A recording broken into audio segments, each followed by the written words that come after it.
Hello दोस्तों, स्वागत है आपका हमारे इस यूट्यूब चैनल पे। दोस्तों, कहानी को शुरू करने से पहले एक जरूरी बात, अगर आपने चैनल को सब्सक्राइब नहीं किया है तो पहले आप जल्दी से चैनल को सब्सक्राइब कर दीजिए ताकि आपको हमारी आने वाली नई नई कहानियों की जो नोटिफिकेशन है वो आपको सबसे पहले मिलती रहे। तो चलिए दोस्तों, बढ़ते हैं हमारी आज की कहानी की तरफ। हमें उम्मीद है कि आपको हमारी ये कहानी जरूर पसंद आएगी।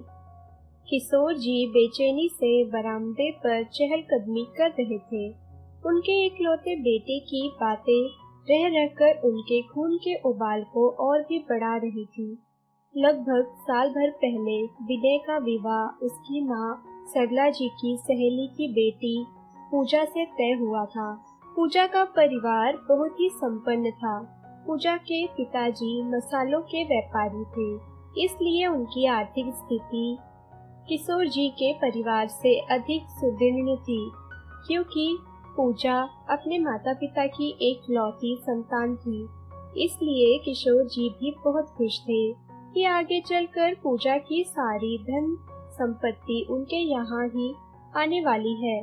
पूजा और विनय की सगाई हो गई थी और 2 महीने बाद की शादी की तारीख निकली हुई थी।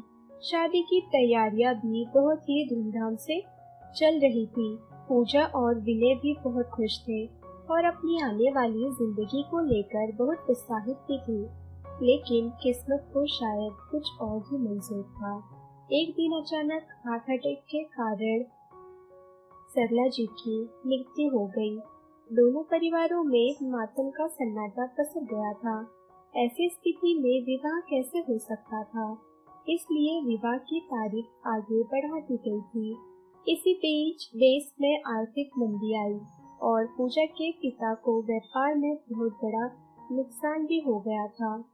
अब वे एक छोटे से किराए के मकान में रहने को मजबूर हो गए थे। ऐसी परिस्थिति में किशोर जी पूजा और विनय का रिश्ता तोड़ने पर उतारू हो गए थे। लेकिन विनय ने भी स्पष्ट कर दिया था कि वह शादी करेगा तो केवल पूजा से ही करेगा। आखिर वादे की भी तो कोई कीमत होती है और माँ की भी यही आखिरी इच्छा थी कि पूजा और विनय जल्दी से जल्दी शादी कर ले। विनय को पिता की इस सोच पर हैरानी हो रही थी कि वह केवल रुपयों पैसों के लालच में पूजा के परिवार से रिश्ता तोड़ रहे हैं। विनय अपने उसूलों का बड़ा पक्का इंसान था, इसलिए उसने तय कर लिया था कि वो पूजा से ही विवाह करेगा। लेकिन विनय था कि उनके सारे अरमानों पर पानी फेरने पर तुला हुआ था। किशोर जी ने बहुत कोशिश की कि यह रिश्ता टूट जाए, लेकिन विनय अपनी जिद पर ही अड़ा रहा और आखिरकार एक सीधे साधे समारोह में पूजा को अपनी दुल्हन बनाकर ही लाया। इकलौते बेटे की मर्जी के आगे किशोर जी कुछ भी नहीं बोल पाए। वह मन मरोज कर रह गए थे, लेकिन मन ही मन उन्होंने सोच लिया था कि कुछ भी करके वह पूजा को विनय की जिंदगी से निकाल कर बाहर फेंक देंगे और विनय की दूसरी शादी भी करवाएंगे, फिर चाहे इसके लिए उन्हें किसी भी हद तक जाना पड़े। पूजा अपने ससुर जी के गलत इरादों से बिल्कुल भी अनजान थी। उसे पता भी नहीं था कि भविष्य में उसके साथ आगे क्या होने वाला है। वह तो दिल से अपने ससुर जी की सेवा करने में लगी हुई थी, लेकिन किशोर जी पूजा नाम के कांटे को अपने बेटे के जीवन से हमेशा हमेशा के लिए हटाना चाहते थे। किशोर जी को कुछ नहीं सूझा, तो वह अपने मन की शांति के लिए एक बाबा जी के यहाँ पे चले गए। वहाँ जाने के बाद किशोर जी को पता चला कि बाबा अपनी तांत्रिक क्रियाओं के द्वारा बहुत से लोगों की समस्याओं का समाधान करते हैं। बस फिर क्या था, किशोर जी ने बाबा से अपनी समस्या बताई। फिर तो बाबा जी भिन्न भिन्न प्रकार के पूजा पाठ के लिए किशोर जी से रुपए ऐंठने लगे थे। धीरे धीरे विनय और पूजा की शादी को 1 साल होने को आ गए थे, लेकिन अब तक पूजा उस घर में हंसी खुशी बनी हुई थी। किशोर जी अपने चेहरे पर अच्छा ससुर होने का मुखौटा लगाए हुए थे कि बाद में कोई किशोर जी पर उंगली न उठा पाए। वह बहू के साथ बहुत अच्छा व्यवहार करते थे। बेटों को भी उन्होंने यकीन दिला दिया था कि वह अब उन्हें पूजा से भी उन्हें कोई भी शिकायत नहीं है। लेकिन भीतर ही भीतर वह बहुत बड़े षड्यंत्र कर रहे थे। वो अपने ससुर जी की भी खूब सेवा करती थी। जब भी वो पूजा का चेहरा देखते उनकी आंखों में खून उतर आता और वह सोचते कि इस मनहूस को मैं अपने घर से जितनी जल्दी हो सके मैं बाहर निकालना चाहता हूँ। हालांकि पूजा ने जल्द ही पूरे घर की जिम्मेदारी भी संभाल ली थी और वो अपने ससुर की भी खूब सेवा करती थी। उनके मनपसंद पकवान बनाकर उन्हें खिलाती थी, उनके साथ बैठकर न्यूज़पेपर पढ़ती थी, उनके स्वास्थ्य को ध्यान में रखते हुए उन्हें योगा और वॉक करने की सलाह दिया करती थी। इतना ध्यान रखने वाली बहू मिलने के बाद भी पैसों के लालच के कारण किशोर जी को बहू की खूबियाँ दिखाई नहीं दे रही थी। कुछ लोग ऐसे ही होते हैं जो इंसान के गुणों को नहीं देखते, बल्कि उनके लिए दौलत ही सबसे ज्यादा महत्वपूर्ण होती है।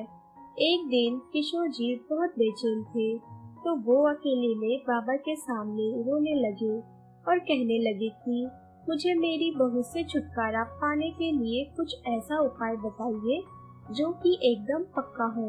आप इतने दिनों से पूजा करवा रहे हैं, लेकिन उसका कोई भी लाभ नहीं हो रहा है। बाबा ने किशोर जी को एक दवाई दी और कहने लगे कि इसे अपनी बहू के खाने में मिला देना, फिर देखना वो हमेशा के लिए गहरी नींद में चली जाएगी और तुम्हारे रास्ते से हमेशा हमेशा के लिए हट जाएगी। यह बात सुनते ही किशोर जी की आंखें खुली रह गई और खुशी से उनकी आंखें चमकने लगी। वह सोचने लगे कि बस यही एक अच्छा मौका है जब मुझे बहू को रास्ते से हटा देना चाहिए। विनय भी घर में नहीं होगा पूजा की मदद करने के लिए, इससे अच्छा मौका और क्या हो सकता है। यह सोचकर वो मन ही मन बहुत खुश हुए। विनय अगले ही दिन अपना जरूरी सामान लेकर घर से चला गया। उस दिन पूजा और उसके ससुर जी घर पर अकेले ही थे। पूजा रोज की तरह घर के कामों में लगी हुई थी। रात को भी उसने जल्दी से डिनर बनाकर अपने ससुर जी को दे दिया था और खाना खाकर कुछ देर छत पर टहलने के लिए चली गई थी। इसी बीच किशोर जी ने बहू के पानी वाले ग्लास में दवाई मिला दिया और खुशी खुशी आकर अपने कमरे में लेट गए थे। आज तो वो बहुत खुश थे, इसलिए लेटते ही उन्हें नींद आ गई। आधी रात को कोई अजीब सी आवाज सुनकर उनकी नींद टूटी। उन्हें याद आया कि आज तो मैंने बहू के पानी के बोतल में कुछ मिलाया था। वह खुशी खुशी बहू के कमरे की ओर बढ़ने लगी कि देखता हूँ कि पानी ने अपना असर दिखाया है या नहीं। वो दबे पांव चलते हुए बहू के कमरे के बाहर पहुँचे। जब ससुर जी आधी रात को बहू के कमरे के पास पहुँचे तो कमरे के भीतर का दृश्य देखकर उनकी आंखें फटी की फटी रह गई। उनका बेटा घर पर नहीं था और बहू को इस हाल में देखकर उनके दिल में कपकपी सी होने लगी। उनका माथा पसीने से भीग चुका था और ऐसा लग रहा था जैसे वो गिर पड़ेंगे। उन्होंने सहारे के लिए दीवार पकड़ लिया। उनके पैर जैसे जम से गए थे। उनके मुंह से आवाज भी नहीं निकल पा रही थी। अंदर का नजारा इतना बहावर था कि उन्होंने जबरदस्ती अपनी आंखें बंद कर ली थी। पूरे घर में जलने की बदबू आ रही थी और बहू के कमरे में धुआं ही धुआं था। पूजा सफेद साड़ी पहनी हुई थी। उसके लंबे काले बिखरे बाल हवा में लहरा रहे थे। उसकी आंखें एकदम लाल अंगारों से चमक रही थी। किशोर जी बदहवास सी हालत में वहां से भागने लगे और अपने कमरे को उन्होंने भीतर से बंद कर लिया। वो हाथ जोड़कर कुछ मंत्र गुदगुदाने लगे। अगले ही पल उन्हें बाबा जी का ध्यान आया। वो इधर उधर अपना मोबाइल ढूंढने लगे। मोबाइल बिस्तर पर ही पड़ा हुआ था। उन्होंने कांपते हाथों से मोबाइल उठाया कि तभी झटके के साथ कमरे का दरवाजा खुल गया। भय के मारे वो थर थर कांपने लगे। पूजा किसी चुड़ैल की भांति आ रही थी। उनकी ओर बढ़ने लगी। उसका सफेद चेहरा देखकर ऐसा लग रहा था जैसे उसके शरीर में रक्त की एक बूंद भी नहीं है। किशोर जी कांपते हुए स्वर में कहा, मुझे कुछ मत करना, मुझे जीने दो और मुझे जाने दो। पूजा हंसते हुए बोली, कितने अफसोस की बात है। इतना बड़ा गुनाह करने के बाद भी आप सोच रहे हैं कि मैं आपको माफ कर दूंगी, तो ये कभी नहीं होगा। किशोर जी का पूरा शरीर सूखे पत्ते की तरह कांप रहा था। वो हकलाते हुए बोले, मुझसे गलती हो गई। मैं मानता हूँ कि मैंने तुमसे छुटकारा पाने के लिए तुम्हारे पानी की बोतल में जहर मिलाया था। मैं अपनी गलती मानता हूँ। तुम यहाँ से चली जाओ, मेरा पीछा छोड़ दो, नहीं तो मैं बाबा जी से कहकर तुम्हें वश में करवा लूंगा। वो बहुत सिद्ध पुरुष है, उन्होंने तुम जैसे न जाने कितनों का काबू में किया होगा। तभी विनय ने पुलिस के साथ कमरे में प्रवेश किया। विनय को देखते ही किशोर जी भागते हुए बेटे से लिपट गए। पूजा अभी भी वहीं खड़ी थी। विनय ने पिता को झटके से दूर करते हुए कहा, हटिए आप, अब मेरे पास क्यों आ रहे हैं? अपनी बहू के साथ इतना नृत्य करते हुए आपको शर्म नहीं आई? किशोर जी अवाक होकर बेटे का मुंह देखने लगे। विनय ने तिरस्कार पूर्वक स्वर में कहा, मुझे खुद को आपका बेटा कहते हुए शर्म आती है। आज मैं एक अपराधी का बेटा बन चुका हूँ। वो तो एक दिन संयोगवश मैंने आपको बाबा जी के फोन पर बात करते हुए सुन लिया था और मुझे आपके षड्यंत्र के बारे में सब कुछ पता चल गया था। तभी मैंने पूजा और मेरे इंस्पेक्टर दोस्त के साथ मिलकर के सारा प्लान बनाया था ताकि आपको रंगे हाथों पकड़ा जा सके। बेटे की ये बात सुनकर किशोर जी हक्के बक्के होकर बेटे के पास सुन रहे थे। विनय ने आगे कहा, पूजा ने वो जहरीला पानी पिया ही नहीं था, ये तो बस आपको डराने के लिए एक्टिंग कर रही थी। सच्चाई सुनते ही किशोर जी ने सिर झुका लिया। पुलिस ने उन्हें अरेस्ट कर लिया और विनय के मन में अपने पिता के लिए घृणा पैदा हो गई।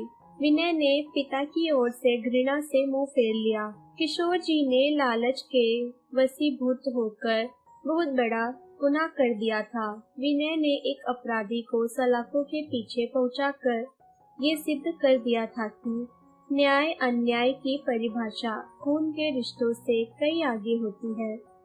तो दोस्तों, ये थी हमारी आज की कहानी।